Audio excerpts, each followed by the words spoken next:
Lundi matin, les footballeurs du SCO ont repris le chemin de l'entraînement après 2 jours de repos complet en raison de la trêve internationale. Repos complet, enfin, pas pour tout le monde.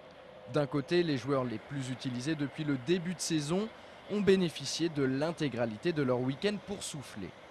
De l'autre, ceux qui sont en manque de temps de jeu ont été invités à rejoindre l'équipe réserve.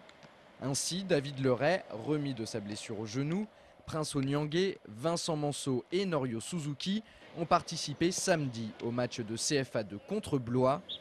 Jean-Louis Garcia a profité de cette petite coupure pour remettre tout le monde à niveau.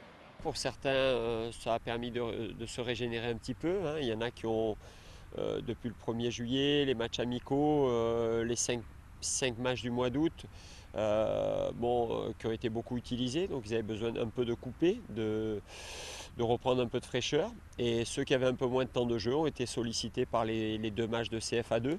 Donc voilà, on a essayé de mettre à profit cette trêve pour retrouver un niveau homogène en termes de préparation athlétique. Cette trêve a été plutôt bénéfique pour la quasi-totalité de l'effectif angevin. Pour Sébastien Renoir, en revanche, ce n'est pas tout à fait le cas. La dernière recrue du SCO nous explique pourquoi. C'est un petit peu différent pour moi qui n'ai pas vécu la même préparation que les partenaires, puisque bon, je suis arrivé un peu sur le tard. Je n'ai pas beaucoup participé aux matchs et aux matchs amicaux pendant la préparation avec Metz, donc je suis arrivé un petit peu en retard de ce côté-là.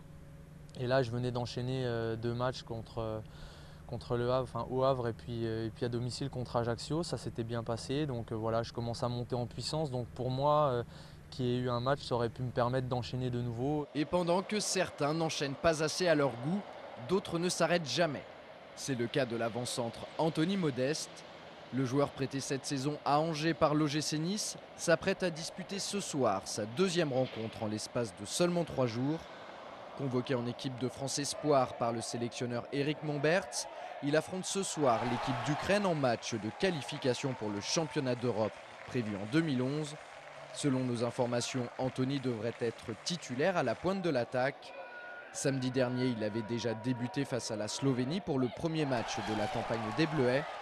Le néo-angevin avait alors contribué à la victoire 3-1 de sa formation en inscrivant le premier but de la rencontre. Même loin d'Angers, Anthony continue à marquer pour le plus grand bonheur de Jean-Louis Garcia. On est très heureux de constater qu'Anthony est dans une belle période de réussite, de forme. J'espère que sa venue à Angers y est pour quelque chose. Je crois que c'est un garçon là qui actuellement est heureux. Ça se voit sur le terrain. Il tente des choses, il joue avec ses qualités, il ne se prend pas la tête. Il se met au service d'un collectif, et, que ce soit avec les espoirs ou avec nous. Et puis il en tire des satisfactions individuelles puisqu'il marque des buts régulièrement. Donc c'est superbe, et pourvu que ça dure le plus longtemps possible. Après son match avec les Espoirs, Anthony devrait directement rentrer à Angers. Le technicien du SCO pourra compter sur son joueur dès mercredi. Bruno Ekwelemanga et Serge Desblés devraient également effectuer leur retour demain après un passage de plusieurs jours dans leurs sélections respectives. De bon augure pour préparer le déplacement à Arles vendredi prochain.